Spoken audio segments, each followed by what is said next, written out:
नमस्कार, राम राम, सत श्री अकाल जी। आशा करता हूँ आप लोग स्वस्थ होंगे और मस्त होंगे। आज का विषय है कि जो किस्मत में लिखा होता है वो किसी ना किसी तरीके से मिल जाता है, इसलिए कर्म और मेहनत करते रहिए।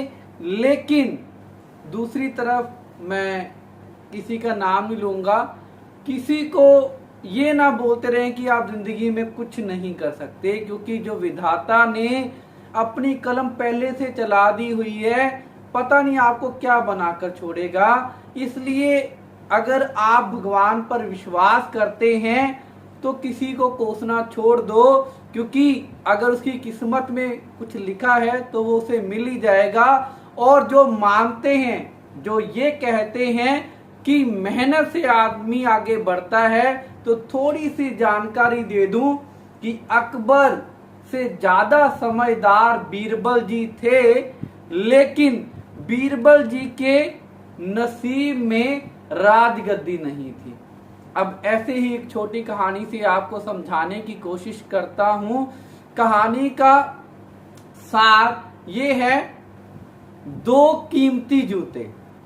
अब कहानी इस प्रकार है कि कोई सेठ को एक विपदा आ जाती है, जिसकी वजह से वो पंडित जी से मिलता है और पंडित जी उसको बोलते हैं कि जजमान, आपको एक यज्ञ करवाना पड़ेगा या हवन करवाना पड़ेगा, उसके बाद आपके सारे काम सफल हो जाएंगे।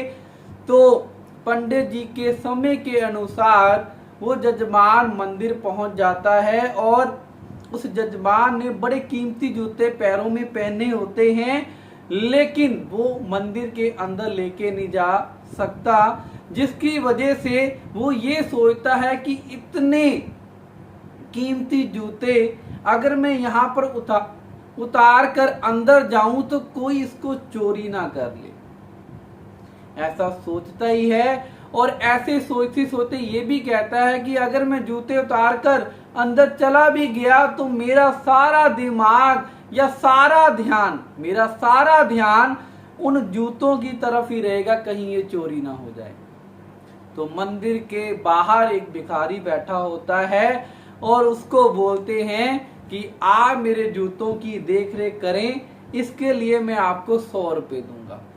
क्योंकि उनको, सेठ को ऐसा लग रहा है कि दान भी तो करना है ना, तो दान को क्यों ना अपने फायदे के लिए यूज किया जाए। तो जजमान क्या करते हैं, वो कीमती जूते उस भिखारी को सौंपते हैं और बोलते हैं कि मैं आकर तेरे को कोई ना कोई दान कर दूंगा।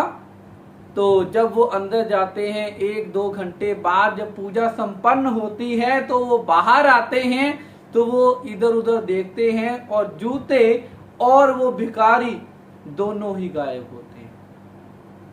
अब कश्मकश में पड़ जाते हैं और जो सोच रहे थे कि मेरे जूते कहीं चोरी ना हो जाएं, और वही बात उनके साथ हो गई। अब वहां से मंदिर से नंगे पांव चलते चलते उनको फुटपाथ पे एक दुकान नजर आती है, जहां पे पुराने जूते और चप्पल बेचे जाते हैं। और वहां पर अपने जूतों को देखकर हैरान और परेशान हो जाता है और दुकानदार को गुस्से से पूछता है कि ये जूते आपको कहां से मिले। तो वो दुकानदार कहता है कि मालिक, 2 घंटे या 1 घंटे पहले कोई भिखारी आया था और उसने मेरे से इसके 100 रुपए लिए और इसको बेचकर वो चला गया। और मालिक, आपको ये जूते चाहिए तो मुझे आपसे कमाई नहीं चाहिए, क्योंकि आपने अपने जूते पहचान लिए हैं, तो जो मैंने उसको दिया है आप मुझे वो दे दें। तो वो 100 रुपए देकर सेठ वो जूते वापस हासिल कर लेता है। कहानी का सार इतना सा है कि हम लोग अक्सर सोचते रहते हैं कि मेरी किस्मत में ये नहीं है, वो नहीं है, या किसी न किसी के साथ अपने आप की तुलना करते रहते हैं। लेकिन जो विधाता ने उस भिखारी के लेख में 100 रुपए लिखा था, अब देखो वो सेठ भी देना चाह रहे थे, लेकिन सेठ नहीं दे पाया। किसी न किसी तरीके से वो पैसा सेठ का ही उसके पास पहुंचा। आशा करता हूँ कि आज की कहानी आपको अच्छी लगेगी। अगर आपको मेरे द्वारा दी गई जानकारी अच्छी लगती है तो कृपया लाइक, सब्सक्राइब, कमेंट जरूर करिए। धन्यवाद। जय श्री राम। आपका अपना अमित माथुर।